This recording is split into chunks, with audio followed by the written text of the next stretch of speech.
Hello hi friends, ರುಚಿಗಳು by ಮಾನಸ ಚಾನಲ್ಗೆ ಸ್ವಾಗತ. Diet ಮಾಡೋರ್ಗೆ ಇನ್ನೊಂದು ಯೂಸ್ಫುಲ್ ಆದಂತ ರೆಸಿಪಿ ಮಿಲೆಟ್ ಪಾಲಕ್ ಕಿಚಡಿ. ಇದಕ್ಕೆ ವೆಜಿಟೇಬಲ್ಸ್ ಕೂಡ ನಾನು ಹಾಕಿದ್ದೀನಿ. ಇದು ತುಂಬಾ ಹೆಲ್ತಿ ರೆಸಿಪಿ. ಇದನ್ನ ಹಾಗೆ ಚಾನೆಲ್ ನ ಸಬ್ಸ್ಕ್ರೈಬ್ ಮಾಡಿ, ಹಾಗೆ ಲೈಕ್ ಬಟನ್ ನ ಪ್ರೆಸ್ ಮಾಡಿ ಫ್ರೆಂಡ್ಸ್. 200 ಗ್ರಾಮ್ಸ್ ಮಿಲೆಟ್ ನ ನಾನು ನೈಟ್ ನೆನ್ಸಿಟ್ಕೊಂಡಿದ್ದೀನಿ. ನೀವು ಮಾರ್ನಿಂಗ್ ಬ್ರೇಕ್ಫಾಸ್ಟ್ ಮಾಡ್ಕೋಬೇಕು ಅಂದ್ರೆ ನೈಟ್ ನೆನ್ಸಿಟ್ಕೊಳ್ಳಿ. ನೈಟ್ ಡಿನ್ನರ್ಗೆ ಲಂಚ್ಗೆ ಬೇಕು ಕೂಡ ಅಂದ್ರೆ ನೀವು ಬೆಳಗ್ಗೆ ನೆನ್ಸಿಟ್ಕೊಳ್ಳಿ. 100 ಗ್ರಾಮ್ಸ್ ಅಷ್ಟು ಹೆಸರು ಬೇಳೆ ಕೂಡ ತೊಳೆದು ವಾಶ್ ಮಾಡಿ ಚೆನ್ನಾಗಿ ಅದನ್ನ ನೆನ್ಸಿಟ್ಕೊಂಡಿದ್ದೀನಿ. ಇದು ನೀವು ಮಾರ್ನಿಂಗ್ ನೆನ್ಸಿಟ್ಕೊಂಡ್ರೆ ಸಾಕು. ಇವಾಗ ಒಂದು ಕುಕ್ಕರ್ ತಗೊಳ್ಳಿ. ಕುಕ್ಕರ್ಗೆ ನಾನು ಇದಕ್ಕೆ ತುಪ್ಪನೇ ಹಾಕೋತಾ ಇದ್ದೀನಿ. ಎಣ್ಣೆ ಏನು ಹಾಕ್ತಾ ಇಲ್ಲ. ಒಂದ್ 4ರಿಂದ 5 ಸ್ಪೂನ್ ಅಷ್ಟು ದೊಡ್ಡ ಸ್ಪೂನ್ ಅಲ್ಲಿ ತುಪ್ಪ ಹಾಕೊಳ್ಳಿ. ತುಪ್ಪ ಹಾಕೊಂಡಿದ್ದಕ್ಕೆ 1 ಸ್ಪೂನ್ ಅಷ್ಟು ಜೀರಿಗೆ. ಅದು ಚೆನ್ನಾಗಿ ಫ್ರೈ ಆದ್ಮೇಲೆ ಹಸಿಮೆಣಸಿನಕಾಯಿ 2 ಹಸಿಮೆಣಸಿನಕಾಯಿ ಹಾಕೋತಿದ್ದೀನಿ. ಯಾಕೆಂದ್ರೆ ಅಚ್ಕಾರದ ಪುಡಿನೂ ಹಾಕೋತೀವಿ ಅದಕ್ಕೆ ಎರಡೇ 2 ಹಸಿಮೆಣಸಿನಕಾಯಿ ಸಾಕು ರುಚಿಗೋಸ್ಕರ. ಇದಕ್ಕೆ ಆನಿಯನ್ ದಪ್ಪ ದಪ್ಪಕ್ಕೆ ಕಟ್ ಮಾಡಿ 2 ಆನಿಯನ್ ಹಾಕೋತಾ ಇದೀನಿ, ದಪ್ಪ ಆನಿಯನ್. ಅದು ಸ್ವಲ್ಪ ಫ್ರೈ ಮಾಡ್ಕೊಂಡು, ಒಂಚೂರು ಫ್ರೈ ಮಾಡ್ಕೊಳ್ಳಿ ಆನಿಯನ್ ಎಲ್ಲಾನುವೆ. ಒಂದ್ ಸ್ವಲ್ಪ ಬ್ರೌನ್ ಕಲರ್ ಬರೋ ತನಕ ಫ್ರೈ ಮಾಡ್ಕೊಳ್ಳಿ. ಅದ್ ಫ್ರೈ ಆದ್ಮೇಲೆ ಟೊಮೆಟೊ ಕೂಡ ನಾನು 4 ಟೊಮೆಟೊ ಹಾಕೋತಾ ಇದ್ದೀನಿ. ಟೊಮೆಟೊ ಸ್ವಲ್ಪ ಜಾಸ್ತಿ ಹಾಕೊಳ್ಳಿ, ಟೇಸ್ಟ್ ಚೆನ್ನಾಗಿರುತ್ತೆ.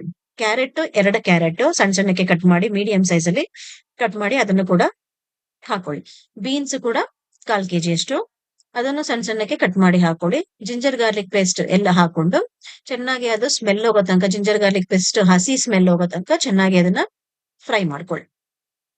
ಇದೆಲ್ಲ ಚೆನ್ನಾಗಿ ಫ್ರೈ ಆದ್ಮೇಲೆ ಪಾಲಕ್ನ ಚೆನ್ನಾಗಿ ತೊಳ್ಕೊಂಡು ಅದನ್ನು ಕೂಡ ಮಿಕ್ಸಿ ಜಾರ್ಗೆ ಹಾಕೋತಾ ಇದ್ದೀನಿ ನಾನು.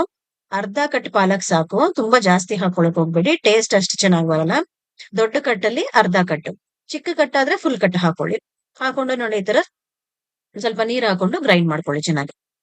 ಇವಾಗ ಇದಕ್ಕೆ ಅರಿಶಿನದ ಪೌಡರ್ 1 ಸ್ಪೂನು, ಹಚ್ಕಾರದ ಪುಡಿ 2 ಸ್ಪೂನು ಹಚ್ಕಾರದ ಪುಡಿ ಹಾಕೋತಾ ಇದೀವಿ. ನಿಮ್ಗೆ ಇನ್ನೂ ಖಾರ ಬೇಕು ಅಂದ್ರೆ ಇನ್ನೂ ಹಾಕೋಬಹುದು. ಮತ್ತೆ ಗರಂ ಮಸಾಲ, ಧನಿಯಾ ಪೌಡರ್ 1/2 ಸ್ಪೂನು, ಮತ್ತೆ ಗರಂ ಮಸಾಲ 1 ಸ್ಪೂನು ಹಾಕೊಂಡು ಚೆನ್ನಾಗಿ ಈ ಮಸಾಲಾ ಸ್ಮೆಲ್ ಹೋಗೋ ತನಕ ಸ್ವಲ್ಪ ಚೆನ್ನಾಗಿ ಫ್ರೈ ಮಾಡ್ಕೊಳ್ಳಿ. ಅದ್ ಫ್ರೈ ಆದ್ಮೇಲೆ ನಾವ್ ಇವಾಗ ಗ್ರೈಂಡ್ ಮಾಡ್ಕೊಂಡಿದ್ವಲ್ಲ ಪಾಲಕ್ ಸೊಪ್ಪು, ಅದನ್ನು ಕೂಡ ಹಾಕೊಂಡು ಇದ್ರ ಜೊತೆಗೆ ಸ್ವಲ್ಪ ಕುದಿ ಬರೋ ತನಕ, ಸೊಪ್ಪಿಂದ ರಸ ಸ್ಮೆಲ್ ಎಲ್ಲ ಹಸಿ ಸ್ಮೆಲ್ ಹೋಗೋ ತನಕ ಅದು ಬಾಯ್ಲ್ ಆಗ್ಲಿ. ಆ ನಂತರ ನೀವು ಮಿಲೆಟ್ ನ ಹಾಕಿ ಅದಕ್ಕೆ. ಇದನ್ನ ಚೆನ್ನಾಗಿ ಮಿಕ್ಸ್ ಮಾಡ್ಕೊಂಡು ಒಂದು ಕುದಿ ಬರ್ಲಿ ಚೆನ್ನಾಗಿ, ಅದು ಸ್ಮೆಲ್ ಹೋಗ್ಬೇಕು. 1-2 ನಿಮಿಷ ಕುದಿಸ್ಕೊಳ್ಳಿ ಅದನ್ನ. ಅದ್ ಚೆನ್ನಾಗಿ ಕುದ್ದಾದ್ಮೇಲೆ 1-2-3 ಕಡ್ಡಿ ಕರ್ಬೇವಿನ ಸೊಪ್ಪು ಕೂಡ ಹಾಕೊಂಡು ಫ್ರೈ ಮಾಡ್ಕೊಳ್ಳಿ. ಇದು ಚೆನ್ನಾಗಿ ಸ್ಮೆಲ್ ಹೋಗೋ ತನಕ ಕುದಿಸ್ಕೊಳ್ಳಿ. ಆ ನಂತರ ಹಾಕಿದ್ರೆ ಟೇಸ್ಟ್ ತುಂಬಾ ಚೆನ್ನಾಗಿ ಬರುತ್ತೆ. ಇವಾಗ ಮಿಲೆಟ್ಸ್ ಚೆನ್ನಾಗಿ ಕುದಿತಾ ಇದೆ ಅದು. ಇವಾಗ ಮಿಲೆಟ್ ಮತ್ತೆ ಹೆಸರು ಬೇಳೆನ ಹಾಕೊಂಡದಕ್ಕೆ ನೀವು ಯಾವ ಗ್ಲಾಸ್ ಅಲ್ಲಿ ಅಳತೆ ಮಾಡಿ ಹಾಕೊಂಡಿದ್ದೀರೋ ಅದೇ ಗ್ಲಾಸ್ ಅಲ್ಲಿ ನೀರ್ ಹಾಕಿ ಒಂದು 3-4 ಗ್ಲಾಸ್ ಅಷ್ಟು ನೀರ್ ಹಾಕೊಳ್ಳಿ. ಯಾಕೆಂದ್ರೆ ಕಿಚಡಿ ಸ್ವಲ್ಪ ನೀರ್ ಆಗಿದ್ರೆ ಚೆನ್ನಾಗಿರುತ್ತೆ.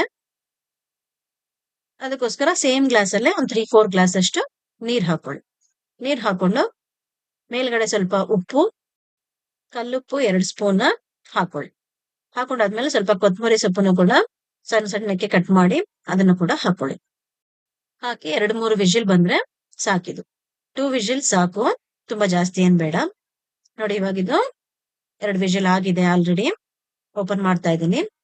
ನೋಡಿ ತುಂಬಾ ಟೇಸ್ಟಿ ಆದಂತ ಮಿಲೆಟ್ ಪಾಲಕ್ ಕಿಚಡಿ ರೆಡಿ ಆಗಿದೆ. ಇದನ್ನ ಸರ್ವಿಂಗ್ ಬೌಲ್ ಹಾಕೊಂಡು ನೀವು ಇದ್ರ ಜೊತೆ ರಾಯ್ತಾ ಬೇಕು ಅಂದ್ರೆ ಮಾಡ್ಕೊಂಡು ತಿನ್ಬೋದು, ಇಲ್ಲ ಹಾಗೆ ಕೂಡ ಮೇಲ್ಗಡೆ ತುಪ್ಪ ಹಾಕೊಂಡು ತಿನ್ಬೋದು. ತುಂಬಾ ಟೇಸ್ಟಿ ಆಗಿರುತ್ತೆ. ಮನೆಯಲ್ಲೆಲ್ಲರೂ ಟ್ರೈ ಮಾಡಿ ಕಮೆಂಟ್ ಬಾಕ್ಸ್ ಅಲ್ಲಿ ಕಮೆಂಟ್ ಹಾಕಿ, ಹಾಗೆ ಲೈಕ್ ಬಟನ್ ಕೂಡ ಪ್ರೆಸ್ ಮಾಡಿ ಮರಿದೆ. ಹಾಗೆ ನನ್ನ ಚಾನಲ್ ನ ಸಬ್ಸ್ಕ್ರೈಬ್ ಮಾಡದೇ ಇರೋರು ಇವಾಗಲೇ ಸಬ್ಸ್ಕ್ರೈಬ್ ಮಾಡ್ಕೊಳ್ಳಿ ಫ್ರೆಂಡ್ಸ್. ಹಾಗೆ ಬೆಲ್ ಐಕಾನ್ ಕೂಡ ಪ್ರೆಸ್ ಮಾಡಿ, ನಾನು ಹೊಸ ರೆಸಿಪಿಗಳ ನೋಟಿಫಿಕೇಶನ್ ನಿಮ್ಗೆ ಬರುತ್ತೆ. Thank you friends.